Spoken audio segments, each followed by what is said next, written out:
తాకట్లో ఉన్న మీ బంగారాన్ని విడిపించి ఆ రోజు ఆన్లైన్ రేటుకి కొంటాం. Sharma gold company. నమస్కారం అండి. సుమన్ టీవీ ప్రేక్షకులకు శ్రీ పరాభవ నామ సంవత్సర ఉగాది శుభాకాంక్షలు. నేను గీతాంజలి.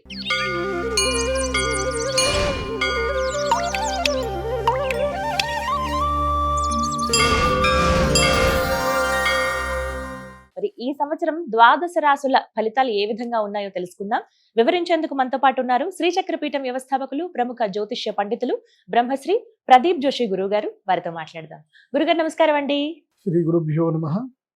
శ్రీమాత్రే నమః. అచింత్య వ్యక్త రూపాయ నిర్గుణాయ గుణాత్మని సమస్త జగదాధార మూర్తయే బ్రహ్మణే నమః. ఈ పరాభవ నామ సంవత్సరంలో సింహరాశి వారి జాతక ఫలితాలు ఏ విధంగా ఉన్నాయో, అలాగే మెరుగైన ఫలితాల కొరకు వారు చేసుకోవాల్సిన పరిహారాలు ఏంటో తెలియజేస్తారా? సింహరాశి వారికి ఈ సంవత్సరము అదృష్టయోగం కేవలం జూన్ వరకు మాత్రమే ఉంది. సో వీళ్ళకి ఆదాయ వ్యయాలు చెప్తాను వినండి. ఆదాయం 11, వ్యయము 2, రాజపూజ్యం 5, అవమానం 4 ఇవి ఉన్నాయి. కాబట్టి ఆదాయం 11 ఉంది. కాబట్టి మీకు ఆదాయం ఎప్పటిదాకా ఉంటుందంటే జూన్ 3వ తారీఖు వరకు మీకు మంచి ఆదాయం ఉంటుంది. కాబట్టి సింహరాశి వారికి చెప్పేది ఏంటంటే కనుక జూన్ 3వ తారీఖు వరకు మీకు గురుగ్రహము ఏకాదశ స్థానంలో ఉండి మంచి ఆదాయాన్ని ఇస్తారు. కాబట్టి జూన్ 3వ తారీఖు వరకు సంపాదించిందంతా చక్కగా సంపాదించుకోండి.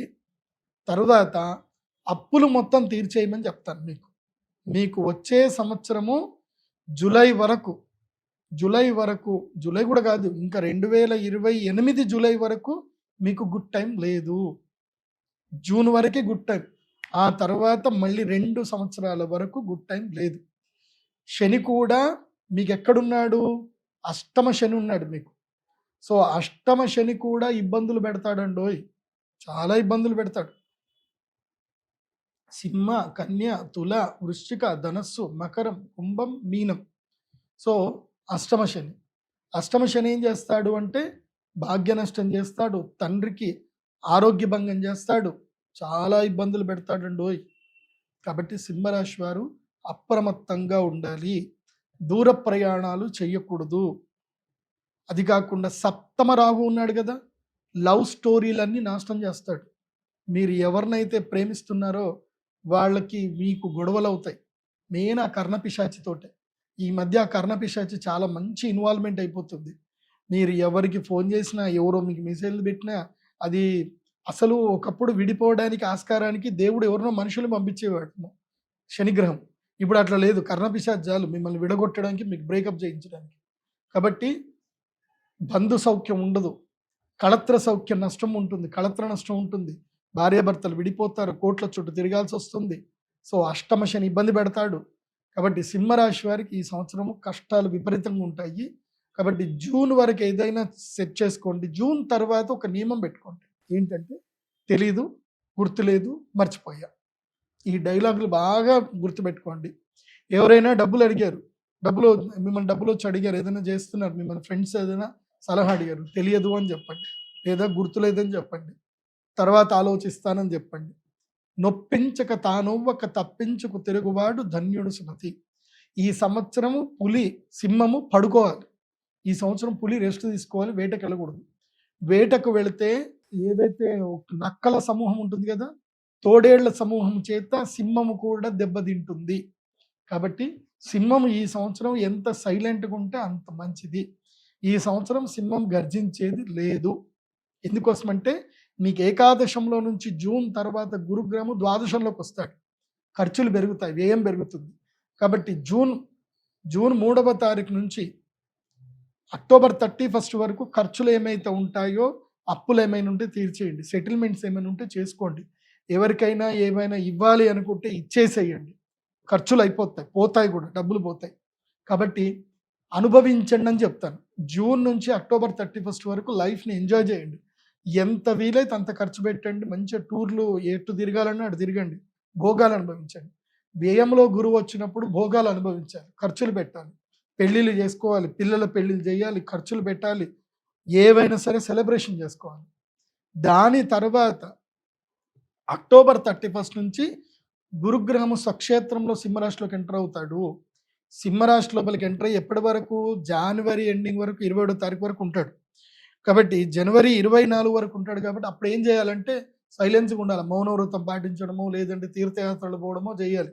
నవంబర్, డిసెంబర్, జనవరి సింహరాశి వాళ్ళు తీర్థయాత్రలు పెట్టుకోవాలి, టూర్లు పెట్టుకోవాలి, తీర్థయాత్రలు. అది కూడా సింగిల్గా పోతేనే మంచిది. భార్య పిల్లలతో వెళ్ళకూడదు. సింగిల్గానే టూర్లు కొట్టాలి, బిజినెస్ టూర్లు కొట్టాలి, రీసెర్చ్ చేయాలి, వీలైతే చైనా పోవాలి, మంచిగా టూర్లు కొట్టుకొని అన్నీ చూసుకోండి, బాగుంటుంది. తర్వాత మళ్ళీ జనవరి నుంచి ఏమవుతుంది, గురుడు మళ్ళీ ద్వాదశ స్థానానికి వెళ్ళిపోతాడు. ఫిబ్రవరి, మార్చ్, ఏప్రిల్, మే, జూన్, జూలై ద్వాదశంలో ఉంటాడు. మళ్ళీ ఖర్చులు మొదలవుతాయి. సో ఆ టైంలో మళ్ళీ పెళ్ళిళ్ళు, శుభకార్యాలు, ముహూర్తాలు ఏమున్నా చూసుకోవచ్చు. మళ్ళీ 2021 తర్వాత అప్పుడు మళ్ళీ ఉగాది పంచాంగం చెప్తాను. మళ్ళీ అప్పుడు జన్మక్షేత్రంలోకి వస్తాడు, కానీ కొంచెం అప్పుడు రిలాక్సేషన్ ఉంటుంది. గురుగ్రహము అతిచారుడు అయిపోయి మళ్ళీ సింహంలో నుంచి కన్యలకు వస్తాడు కదా, అప్పుడు మీకు లక్ టైం వస్తుంది. అప్పటిదాకా ఓపిక పట్టండి. సో ఇప్పుడు అన్ని కూడా సర్దుకునే ప్రయత్నం చేయండి. దీపం ఉన్నప్పుడు ఇల్లు చక్క పెట్టుకోవాలి. జూన్ 3వ తారీఖు లోపల అన్ని సర్దేసుకొని సెటిల్ చేసుకొని హాయిగా ఫామ్ హౌస్లో రెస్ట్ తీసుకోండి అని చెప్తాను సింహరాశి వారు. కాబట్టి టెన్షన్లు పెట్టుకోవద్దు సింహరాశి వారు. సింహరాశి వారికి నేను మీకు పరిష్కారం చెప్పేది ఏంటంటే, మీకు అదృష్ట యోగము జూన్ వరకే ఉంది కాబట్టి జూన్ లోపలనే శ్రీ మహాలక్ష్మి యాగం చేసుకొని యంత్ర సిద్ధి తీసుకోండి. అంటే అక్షయ తృతీయ మీకు అదృష్ట సిద్ధి సమయం. అప్పుడు అదృష్టాన్ని సిద్ధి చేసుకున్నారా, గురుగ్రహం 2 ఏళ్ళు బాగా లేకపోయినా అమ్మవారి అనుగ్రహంతో అన్నీ సెటిల్ అయిపోతూ ఉంటాయి. రాబోయే విపత్తులు రాకుండా అమ్మవారు కాపాడుతుంది. కాబట్టి అక్షయ తృతీయ రోజున మీరు శ్రీ మహాలక్ష్మి యాగానికి సిద్ధమవ్వండి. డేట్ నోట్ చేసుకోండి. మన శ్రీచక్ర పీఠానికి రండి. అక్షయ తృతీయ రోజు మహాలక్ష్మి యాగం చేసుకోండి. సింహరాశి వారికి అక్షయ తృతీయ రోజు అలౌడ్ ఉంది. మీకు ధనత్రయోదశి అలౌడ్ లేదు. కావాలంటే వచ్చి సేవ చేసుకోండి. ఎందుకోసమంటే ఆ తర్వాత ఇంకా ఇబ్బందులు వస్తాయి కాబట్టి ఇంకా లేదు, ఛాన్స్ లేదు. ఈ అక్షయ తృతీయకే ఛాన్స్. లేదంటే మళ్ళీ వచ్చే సంవత్సరం అక్షయ తృతీయకైనా యాగం చేసుకోండి. ఎందుకోసమంటే వచ్చే సంవత్సరము మీకు గోదావరి పుష్కరాలు ప్రారంభమైన తర్వాత గురుడు మారినప్పుడు మీకు యోగం మళ్ళీ ప్రారంభం అవుతుంది. కాబట్టి అక్షయ తృతీయ రోజు మహాలక్ష్మి యాగం చేసుకుంటే 2 ఏళ్ళు మీకు ప్రొటెక్షన్ కన్ఫర్మ్గా ఉంటుంది. అది కాకుండా మీరు ధరించవలసినటువంటి మాల, మీరు ఏ మాలని ధరించాలి అని అంటే, మీకు ఇటు రాహువు ఇటు శని రెండిటి సమస్య ఉంది కాబట్టి మీరు వారాహి మాలని తప్పకుండా ధరించాలి. వారాహి మాలను సింహరాశి వారు తప్పకుండా మెడలో ధరించాలి. అదేవిధంగా విశేషమైనటువంటి శ్రీమూష్ణం భూవరాహ క్షేత్రం ఉంటుంది. శ్రీమూష్ణం వెళ్ళాలి. ముఖ్యంగా సింహరాశిలో ఉండి వ్యాపారాలు చేసేటువంటి వాళ్ళు శ్రీమూష్ణం వెళ్ళండి. అక్కడ భూవరాహ క్షేత్రాన్ని స్వామివారిని దర్శనం చేసుకోండి. అట్లాగే అక్కడి నుంచి దగ్గరలో అన్నీ ఉంటాయి. ఏవైతే పుణ్యక్షేత్రాలు ఉంటాయో శ్రీరంగం వెళ్ళండి, చిదంబరం వెళ్ళండి, అలా అన్ని దర్శనం చేసుకొని రండి. ఒక 7 days టూర్ పెట్టుకోండి. ఎప్పుడు మన అక్షయ తృతీయ తర్వాత పెట్టుకోండి ఆ టూర్లు. సో గురుడు ఎట్లాగో మారుతాడు కాబట్టి అప్పుడు టూర్లు పెట్టుకుంటే నడుస్తుంది. లేదంటే డిసెంబర్లో ఎట్లాగో తీర్థయాత్రలు చెప్పాను కాబట్టి డిసెంబర్లో అయినా సరే పెట్టుకోండి, బాగుంటుంది. ఈ సంవత్సరము సింహరాశి వారు చేయకూడని పనులు ఏంటంటే అప్పులు చేయకూడదు. ఎంత అప్పులు చేస్తే వాళ్ళకి అంత ఇబ్బందులు అవుతాయి. చేయవలసింది ఏంటంటే కనుక రియల్ ఎస్టేట్ బిజినెస్ చేయొచ్చు, మధ్యవర్తిత్వ వ్యవహారాలు చేస్తే బాగానే ఉంటుంది. కాబట్టి సింహరాశి ఎవరిది అనేది మాత్రం బాగా గుర్తుపెట్టుకోండి. మీ పేరు రీత్యా మీ రాశి సింహరాశి అనుకుంటే ఇప్పుడు చెప్పిన ఫలితాలు మీకు కరెక్ట్ కాకపోవచ్చు. మీరు ఏ టైంలో పుట్టారో ఆ టైం ద్వారా, పుట్టిన date of birth, time, place ద్వారా మాత్రమే మీ ఒరిజినల్ రాశి అనేది నక్షత్రం తెలుస్తుంది. కాబట్టి మీరు సింహరాశి వాళ్ళకి చెప్పేది ఏంటంటే, మీరు అనుకుంటే అందరికీ చెప్పేది ఏంటంటే, మీరు pradeepjoshi.com వెబ్సైట్ వెళ్ళండి. అక్కడ జాతకం హోరోస్కోప్ PDF ఆర్డర్ పెట్టుకోండి. మీ date of birth, time, place పెట్టండి. ఈ సంవత్సరం అంతా ఎలా ఉందో మీకు కంప్లీట్గా మీకు రాశి ఫలాలు వస్తాయి. అలాగే మీకు మీ జాతకరీత్యా మీరు ఏ పనులు చేయాలి, ఏ పనులు చేయకూడదు, మీకు ఏది కలిసి వస్తుంది, ఏది కలిసి రాదు, మీరు ఏ పరిహారాలు చేయాలి, ఏ మంత్రం చదవాలి, అన్ని విషయాలు PDF హోరోస్కోప్లో ఉంటాయి. కాబట్టి మీరు ఆర్డర్ చేసుకోండి. జస్ట్ 2000 రూపాయలు మీకు ఆర్డర్ పెట్టుకుంటే మీకు హోరోస్కోప్ PDF మీకు ఈమెయిల్కి వస్తుంది. మీకు లైఫ్ టైంకి సరిపడా మీ జాతకం మీ దగ్గర ఉంటుంది. కాబట్టి మొత్తం 500 పేజీలకు పైగా జాతకం వస్తుంది. దాని లోపల మీకు ఈ సంవత్సరానికి సంబంధించిన రాశి ఫలాలు కూడా మీకు వ్యక్తిగతంగా చక్కగా ఉంటాయి. కాబట్టి అవి ఫాలో అవ్వండి. అందరూ సుఖంగా క్షేమంగా ఉండండి.